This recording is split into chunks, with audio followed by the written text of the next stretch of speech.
शहजादा हाम और कुस्तुनतुनिया का देव। कदीम दौर में कुस्तुनतुनिया के सुनहरी ज़माने में जब बुलंद व बाला फसीलें आसमान को छूती थीं और समंदर शीशे की तरह चमकता था, वहाँ एक नौजवान शहजादा रहता था जिसका नाम हाम था। वो एक अजीम बादशाह का बेटा था, मगर बहुत से लोग इस पर यकीन नहीं रखते थे।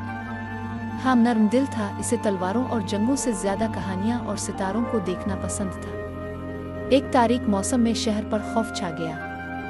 कदीम ज़ेरे ज़मीन सुरंगों से एक खौफनाक देव नमूदार हुआ, आधा शेर और आधा अजदा, जिसके सिया चमकते जिस्म और जलती हुई नीली आंखें थीं। हर रात वो करीबी बस्तियों में घुस आता और लोगों को अंधेरों में घसीट ले जाता।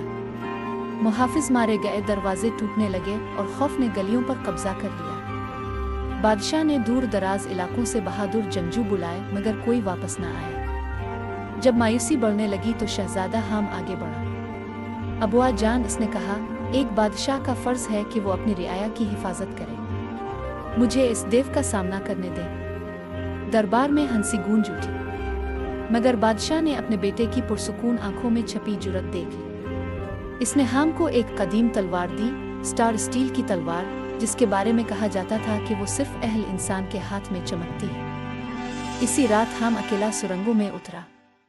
हवा में धुआं और दुख भरी सरगोशियां थीं।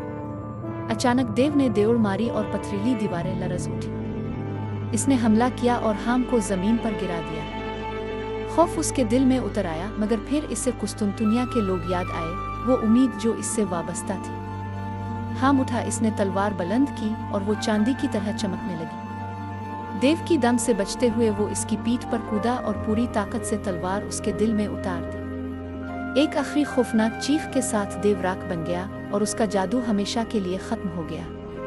सेहर के वक्त हाम जख्मी मगर फातेह बनकर लूटा। लोग खुशी से झूम उठे और बादशाह ने अपने बेटे के सामने घुटने टेक दिए। आज से इसने ऐलान किया, तुम अब शहजादा नहीं रहे, तुम मेरे बादशाह हो। तुलुआ आफ्ताब के नीचे ताज पहनकर बादशाह हाम बहादुर ने दानाई और रहम दिल्ली से हुकूमत की।